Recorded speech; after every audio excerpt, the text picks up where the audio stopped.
তো আমাদের নাটোর মেবি আর কি হলো 3 আসনের যিনি এমপি জনাব আর কি পলক সাহেব, তো উনি অ্যাকচুয়ালি উনি কালকে ওনার আমি একটা দেখলাম, আপনার ইন্টারভিউ দেখলাম যে উনি নাকি ফেসবুকের কাছে আর কি কমপ্লেন করছে যে নাকি যে ফেসবুক নাকি তাদের রিস্ক নাকি আর কি হলো কমায় দিচ্ছে নাকি, মানে এটা মানে একটা গাধার মতো একটা কথা।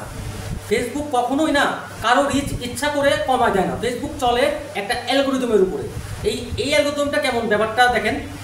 তো সাপোজ আপনার একটা পোস্ট আপনি অলরেডি আর কি আপনার ফেসবুকে আর কি পোস্ট করছেন, এটা ধরেন যে ফার্স্টে আপনার ধরেন যে 200 ইমপ্রেশনের 200 থেকে আর কি হলো 300 ইমপ্রেশন, এই 200 থেকে 300 রিচের মধ্যে ওই পোস্টে যদি আপনার বেশি পরিমাণ এঙ্গেজমেন্ট হয়, মানে অ্যাজ ইফ লাইক হোক কিংবা আর কি কমেন্ট হোক, তাহলে ফেসবুক সেই পোস্টটাকে বেশি বেশি প্রমোট করে, মানে এই পোস্টটা আরও মানুষের কাছে আর কি ছড়ায় যায়।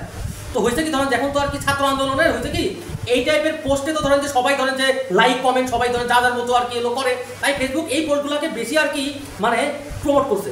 কিন্তু যেগুলো তাদের পোস্ট ওইগুলো তো ওইভাবে আর কি লাইক পায় নাই, ঠিক আছে, এই জন্য লাইক কিংবা আপনার এঙ্গেজমেন্টটা তারা আর কি পায়নি, এই জন্য তাদের পোস্টের রিচটাও হয়েছে কম।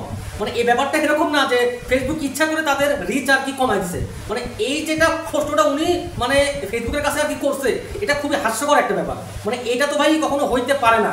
আর যাই হোক, আর বেশি কিছু বললাম না, উনি আমাদের নিজের এলাকার মানুষ, কিছু বললে আবার বেশি হয়ে যাবে, কিন্তু এটা সম্পূর্ণ একটা মূর্খতা ছাড়া কিচ্ছু না। একটা আইসিটি মন্ত্রী কিভাবে তার এটা অজানা থাকে যে ফেসবুক কখনো ইচ্ছা করে কিছু করে না, ফেসবুক চলে তার অ্যালগরিদমের উপরে আর কি।